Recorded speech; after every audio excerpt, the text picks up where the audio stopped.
welcome to this video log with me, Wayne from swimmingcyclingrunning.com. Well, today we're going to deal with the thorny topic of the recovery phase in front crawl. And a lot of people get this slightly wrong, and if they do particular things, then that can put their whole balance of their stroke off. It means they're going to cross the centre line or the legs are going to splay at the back. We'll go to the computer and have a look at a few examples, then come back and see what we can do about it. Now with these two swimmers, the swimmer on the far side is actually putting their hand forward fast. I'm going to run this forward in slow motion. And I think you can see that. The hand's coming forward incredibly fast. And it leads to a couple of things. And the first thing with her right arm, especially as she breathes, you can see she's accelerating the arm. The head should be back in the water earlier. It's not. But as she comes in, she's crossing that centre line. So it's coming in sideways as opposed to forwards. With the other arm, you can see that acceleration of the hand past the elbow before the elbow is level with the shoulder, and that leads to dropping the elbow when it's in the water. You can see there she's stretching forward, but the elbow's actually been dropped. I don't know if you can see that. If you see straight, then there.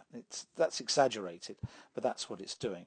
And if you run that forward a couple of times, it becomes even more clear. On this stroke, you can see that that hand and arm is disappearing before a catch is made. That obviously is inefficient freestyle, and it's something we'd like to avoid. And here that is again from the other side. Slow that down. And we can see that hand's coming forward very fast, and the elbow is definitely dropping. If I show that in slow motion again, you can see that hand is accelerating as opposed to the arm accelerating. The hand goes in with the arm extends, but that elbow is already tucked, and therefore the catch comes there. When a swimmer isn't so concentrated on that hand coming forward and they're moving their arm forward, it gives them a chance to make a much better catch.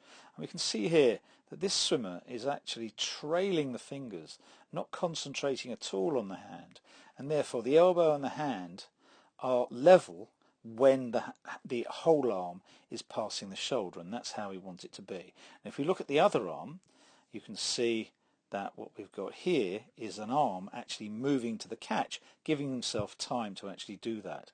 And with the other arm, you can see that catch is even more developed now as the arm gets forward. And that catch develops as the rotation comes back.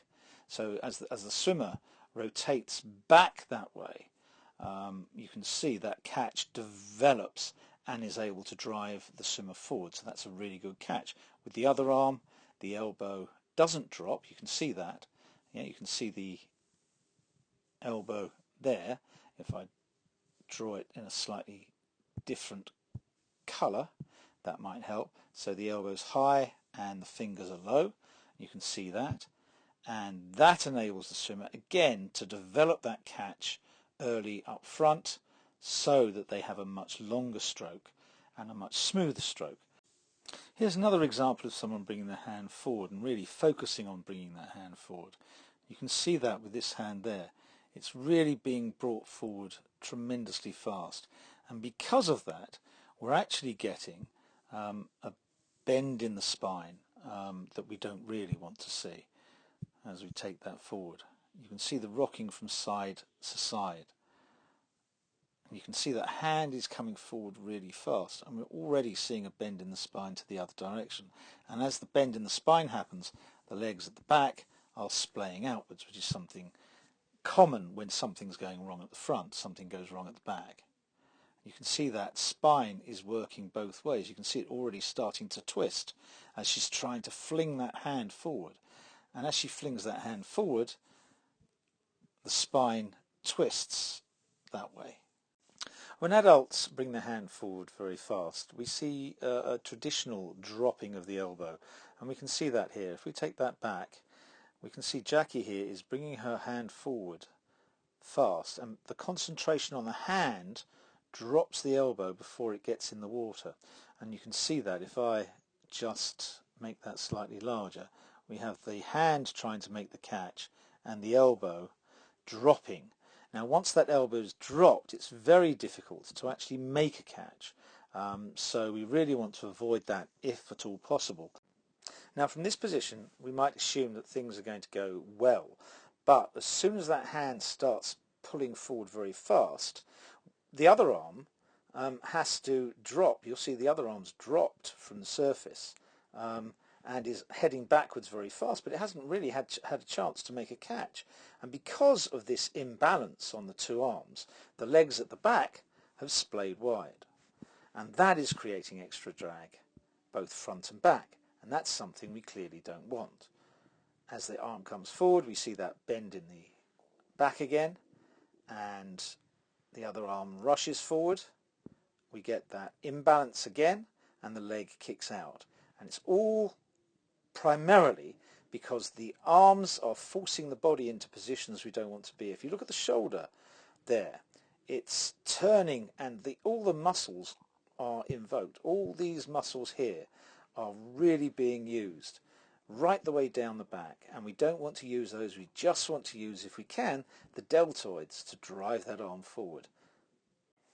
There's more than one way to swim front crawl efficiently, and this swimmer has a very wide sweeping arm that you can see is coming through fairly straight. But if we take that back, you'll see that the elbow and the hand align as the arm is passing the shoulder, and that's exactly what we want. And the swimmer then rotates the head back into the water as the arm comes forward and the other arm strokes. And if we see the other arm coming through, that's aligned there, and you'll notice that is when the swimmer has the catch. So the catch happens there, and as we rotate back to the other side, the arm accelerates through, and you can see that in slow motion as she goes forward. That really nice catch develops, and she's got a really long stroke because she's got a nice long arm into the water. And here's a swimmer with a slightly higher elbow, but again this swimmer is bringing their arm forward. You can see there everything's level as the arm passes the shoulder, with the hand, the elbow and the shoulder in line. And on the other side, high elbow, and again you can see that hand is being held back, it's relaxed, and everything is in alignment as the hand passes the shoulder, and that's how we want it to be. So hopefully you see the nature of the problem. If we swing our arm, often we're using many more muscle groups than we need to, the lats and the triceps in particular. And any muscle group that we're using that doesn't need to be used in the recovery phase is wasted. Why is it wasted? Because there's no propulsion gained from the recovery phase. And if we're wasting muscle energy, then we're wasting muscle energy, especially in triathlon, that could be used somewhere else in the race, and that's probably going to be used on the run. And another thing happens when we bring our arm forward. You can see what's happening to me. My hips want to go one way where my shoulders go the other way, and that completely bends the swimmer, as you've seen in those examples. So it's no use suggesting there is a problem without having a solution to it. And there are various things you can do.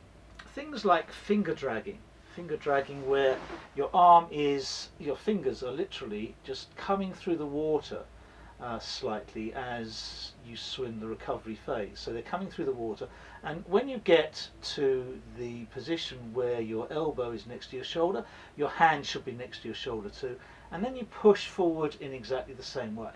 So finger drag is a really good thing. Zip ups, where your thumb drags up to the side of your body, and you can see my elbow's high, my hand, elbow and shoulder are all in line, then I go forward from there.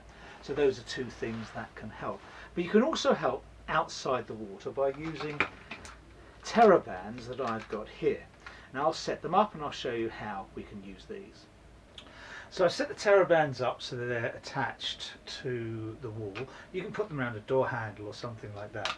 And if you put them behind you, a good exercise to do is literally from behind you, just pull the TerraBands forward, and you can feel your shoulder actually working.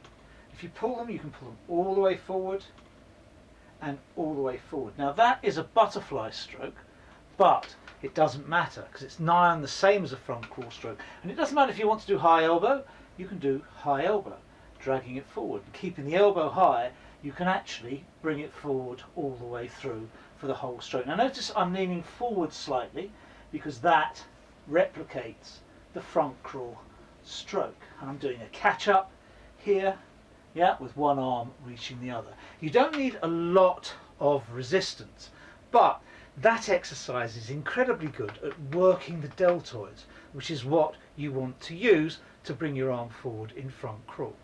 So, zip ups, finger drag, and that wonderful exercise using the TerraBands would all help you to develop a strong shoulder to bring your arm forward in front crawl as opposed to your hand forward. Hand-centric swimming is really a no-no if you actually want to swim efficiently and if you want to swim reasonably fast. Okay, thanks very much for watching.